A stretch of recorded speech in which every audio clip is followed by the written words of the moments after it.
કવાંટ તાલુકાની કનલવા જિલ્લા પંચાયતની બેઠકમાં સુધારો કરવામાં આવતા તે બાબતને લઈને આમ આદમી પાર્ટીના કાર્યકરો દ્વારા વિરોધ વ્યક્ત કરવામાં આવ્યો હતો।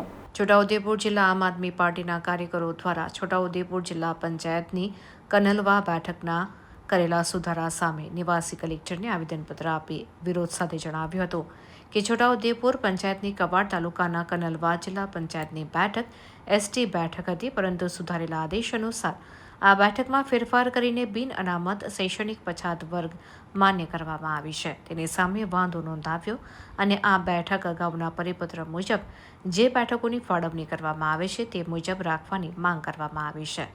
તો વધુમાં જણાવ્યું હતું કે આદિવાસી વિસ્તારમાં 98% આદિવાસીની વસ્તી હોય અને શૈક્ષણિક પછાત વર્ગની 2% વસ્તી હોય, તેથી આ વિસ્તારમાં શૈક્ષણિક પછાત વર્ગ બેઠક ફાળવી શકાય નહીં। આદિવાસીઓના હક અને અધિકારોના ભંગ સમાન છે, જેથી આ વિસ્તારમાં એસટી અનામત બેઠક મંજૂર કરવા વિનંતી કરવામાં આવી છે। આજે તારીખ 9/3/2026 જે સીમાંકન જે આવનારી જે ચૂંટણી છે, તાલુકા જિલ્લાની ચૂંટણી છે, એમાં જે સીમાંકનની જે યાદી આવી છે એમાં પહેલાં જે યાદી આવી હતી એમાં એસટી સીટ હતી અને ત્યાર પછી અત્યારે જે નવું સીમાંકન 3 તારીખે આવ્યું એમાં ઓબીસી સીટ કરી દેવામાં આવી છે। જ્યાં 98% એસટી છે તેમ છતાં ત્યાં ઓબીસી કરી દેવામાં આવી છે। તો આજે અમે આમ આદમી પાર્ટીના કાર્યકરો સૌ ભેગા મળીને આવેદન આપવા માટે છોટાઉદેપુર કલેક્ટર ઓફિસ સેવા સદનમાં આવ્યા છે।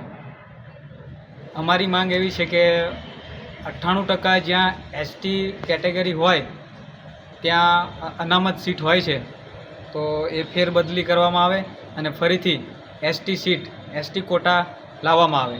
અને ઘણી એવી જિલ્લા પંચાયતો છે જ્યાં 4 ટર્મથી સ્ત્રી બેઠક હોય તો સ્ત્રી બેઠક જ છે, તો એ પણ ધ્યાને લઈ એમાં પણ સુધારા કરે એવી અમારી માંગ છે। અહીંયા કલેક્ટરશ્રીને આવેદનપત્ર આપવા માટે અમે આમ આદમી પાર્ટીના તમામ જે હોદ્દેદારો છે તેઓ આજે અહીંયા છોટાઉદેપુર ખાતે આવેલા છે અને એનું મુખ્ય કારણ આવેદનનું એટલું જ છે કે જૂનું સીમાંકન તેના પછી નવું સીમાંકન ફરી આવ્યું, તો એ સીમાંકનમાં પણ અનુસૂચિત જનજાતિ સ્ત્રી હતી 11 કનલવા સીટ પર પણ અને કવાંટ તાલુકામાં પણ।